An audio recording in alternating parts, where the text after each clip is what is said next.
wanti nuti guyyaadhaa guyyaatti dhageenyu wanta nama gaddisiisuu fi wanta baay'ee amlee namaa cabsudha.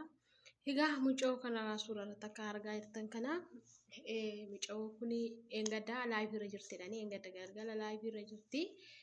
Laayivii irra jirti garuu osuma laayivii irra jirtuuti laayivii irraa baatee guyyaa tokkoyyuu na dhukkuba wayiin kana ta'ee jettee himattee hin beektu jedhanii. Galgala rafteetuma barii du'aa ishiitti bilbilan jedhanii warri madaamii ishii du'aa duute jetteetu hiriyoota ishiitti bilbilte jedhani. Baay'ee garaa nama nyaata jechuudha dhugaa dubbachuudhaa fi biyyi Duubaa ijoollee keenya nyaattee xiqqaata. Gizee kan dubbatamu Saawudii biyyoota garaagaraati malee Duubaay kun nagaa qaba. Amma garuu dhugaa waaqaa baay'ee kan hunda caalaa yeroo Duubaayidha jechuudha. Duubaayitu ijoollee keenya baay'ee miidhaadha. Akkasuma yeroo darbee tokkos mucoon lamayyuu hin guunne kan isheen illee duute tokkos immoo dhiyoo baay'ee isaanii baanii miidiyaa irratti hin dubbataman malee baay'ee isaaniitu du'aa jira jechuudha ijoolleen keenya Duubaay irratti dubbachuu fi egaa dhugaa waaqaa waan baay'ee nama gaddisiisu. Ashamaa harka fuune akkam jirtu hordoftoota Siifan Gindootuu fi bakka jirtanitti nagaa faraarri waaqayyoo isiniif haa baay'atu.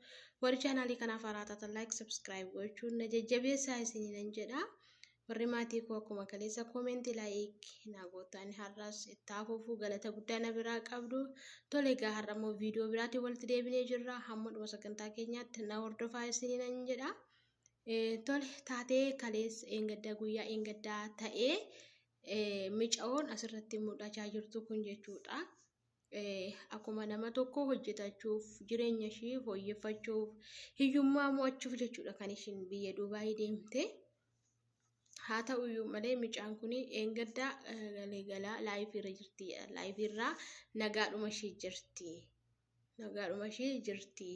Guyyaa tokko na dhukkubee wayiin kana ta'e jettee hin beektu dubbattee hin beektu mucaan kun jechuudha.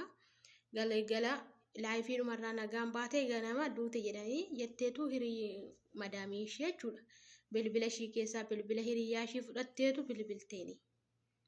Bilbiltee itti himteeni jechuudha. Maal taatee duutee jettee gaafa hiriyaa ishee sun gaafattu takka qoricha dhugdee jetti jedhan. Takka iyyuu immoo ofirra raastee jetti jedhan.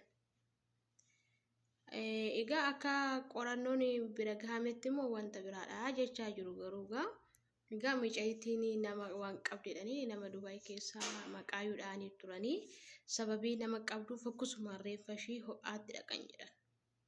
Akkuma dawwadanii gaafa reeffa ishee ho'aatti dhaqanii gaafa laalanii dhagni ishee kun muluyyuu dhiigaan badee jiradhan. Dhiigaan badee jiradhanii madaamii ishee immoo akka jettetti qorichaana takka qorisheedha jetti jedhanii takka immoo ofirraa raaftee iyyuu jetti jedhan. Mucaan kun immoo nama ofirraa raaftu miti waan tokko gochuu hin dandeessu. Maaliif nama jireenya isheetiif tattaafatudha waan ta'eef rakkoo hin qabdu. Wanta aartullee hin qabdu. Sababii kanaaf iyyuu nama akkasitti of miidhu miti jedhanii odeessu. Egaa waan hundumattuu wanti godhamu hin jiru. Lubbuu isheef jannata hawwina. Egaa dhugaan ishee buluus turuusuma barbaadama inuma argama. Egaa ijoolleen keenya baay'een isaanii Duubaayitti baay'een isaanii du'aa jiru jechuudha. Dhugaa dubbachuuf ijoolleen keenya baay'een isaanii miidhamaa jira jechuudha Duubaayitti. Maaliif akka ta'e hin beeku garuu jechuudha. Dhugaa waaqa gizee kan biyyoota Saawudii biyyoota garaagaraati kan dubbatamu malee biyyi Duubaay baay'ee wani jiru jechuudha. Amma garuu ijoollee keenya baay'een isaanii akkasuma mucoo yeroo darbee akkuma layixeen ji'a sadii qofa hojjettee duutee galte suni akkasuma mucoon kun yeroo tokko eebbifamtee illee barumsa xumurtee hojii dhabamnaa aarii suuraa kaatee gara Duubaay deemtee dhaqxee eebba isheetti barumsa ishee barattee totoo milkaa'in hojii isheetti totoo milkaa'in ishiin illee otoo tureen duuteetiin reeffa ishee gashan jechuudha. Ijoollee baay'ee jechuudha maqaa isaanii yoo wallaalee dhugaa dubbachuudhaa fi ijoolleen keenya baay'een isaanii achirratti dhumaa jiru. Egaa wanta jennu hin qabnu oddoo fi bakka jirrutti jabaannee waaqayyoon kadhachuudha jechuudha inni guddaan. Jabaannee waaqayyoon kadhachuudha jechuudha. Egaa ganama achitti duutaa kanaan duutaa jedhamee hiree keenya yoo ta'e eessattuu duutiin oolu isinii galamiti ilmi namaa du'aan hanqatu.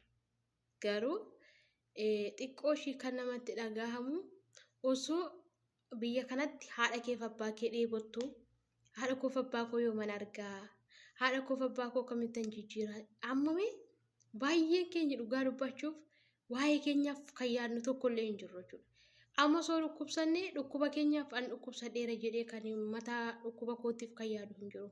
Maaliif canqabna haadha keenyaaf abbaa keenya maatii firoota keenyaaf kan nuti canqabnu jechuudha. Baay'een keenya akkasidha. Egaa eenyumtuu hiyyummaa mo'achuuf hiyyummaa darbuudhaaf kan gaafa biyyaa bahan jechuudha. Egaa moo hireen hundumayyuu baattee ergamoo kana ta'e wanti godhamu tokko hin jiru. Egaa inni guddaan maal gochuudha lafa jirrutti waaqayyoon kadhachuudha.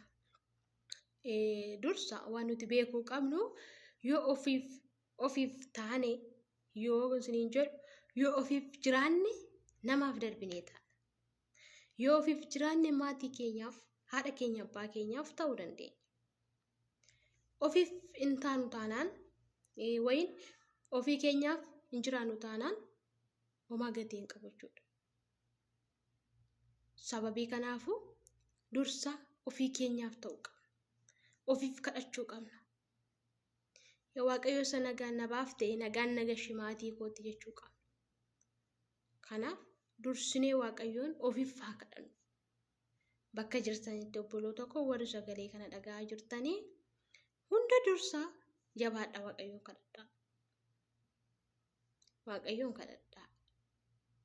Waaqayyo gaafa si uume akeeka qaba.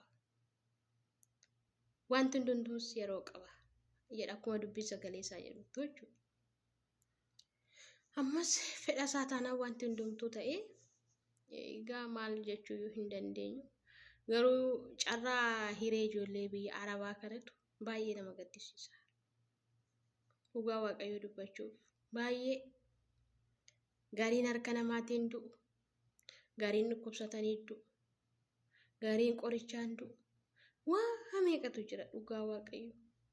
Kan si gaddisiisu isa kanadha. Malee too biyya keetti galtee namaanis duute qorichaanis duute maaliinis duute sin gaddisiisu garuu as teessee too haadha kee abbaa kee dheebottoo too hiriyaa kee obboleessa kee obboleettii kee dheebottuuti. Otoo isaanii hin argin gaafa hireen kee kana taatu bichaa si gaddisiisa. Na jabaadhaa ijoolleen keenyi bakka jirtanitti akka amantii keessanitti waaqayyo sinaa eegu. Waaqayyoon immoo kadhadhaa. Inni guddaan kadhachuudha.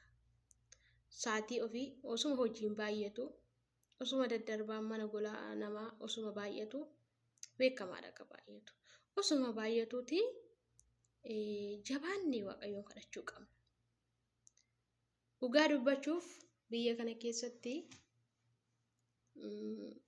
kadhatteeyyuu hamma wallaansoo qabdu beektu.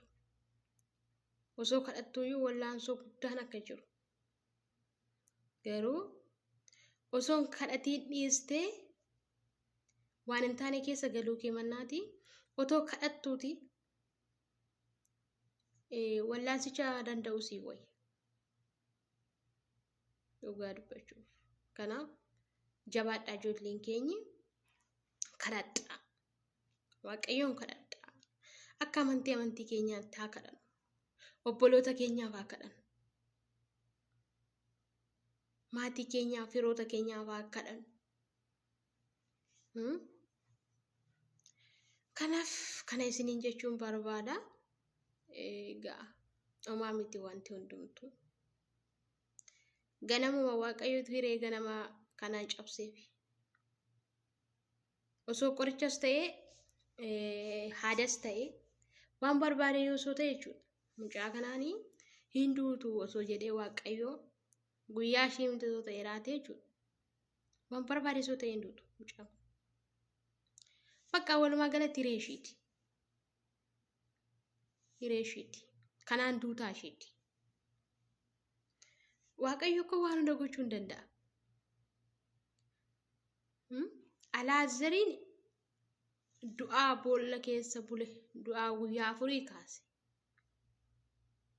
Daani'eliin akka inni hin duune yookaan boolla leencaa sun keessatti leencichaan akka hin nyaatamne afaan leencichaa lugameetu Daani'eliin oolche.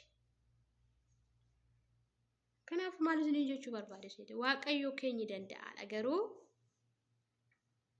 isaaf salphaa ta'e miti kana gochuun wayin mucaa kana oolchuu wayin dhaloota warra kaaniyyuu warroota asitti dhiphachaa rakkachaa jiran hundumayyuu oolchuun isaaf salphaadha. Isinii gala miti garuu hiree ganamaati. Nuti as teenyee gaafa duuti wayii maatii keenya irra gahee yookiin hiriyoota keenya irra gahee hin gaddina hin boonya. Gadduu boohuun duudhaa kaleessa seesee dhufedha. Kanaaf nuti dhagahamee wayii dhiphannee boonya malee jechuudha. Hiree ishii ganamaati jechuudha kun. Hiree ganamaa kanaan duutaa ishiitiin guyyaa ishiitti bakka gaafas mucaan kun waan biraa miti isoollee namni sitti hin bu'in qoricha sin tuqin haada sin tuqin homaa yoo sun tuqin osoo raftee jechuudha. Ka'uu dhiisuu dandeessi guyyaa ishii tana.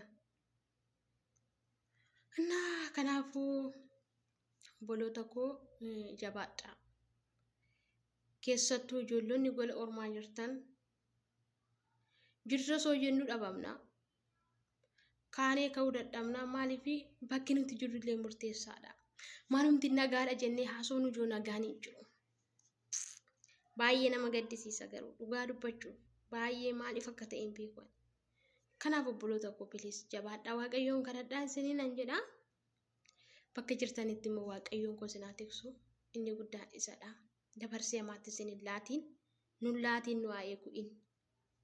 Abbaan of eegeef hin baasu yoo inni qofti nama eegee inni Israa'el eegu hin mugu sirrafus jedhamee caafameera.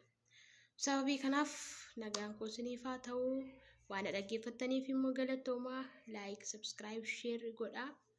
Turtii gaarii naa qabaadhaa. Shaaloom.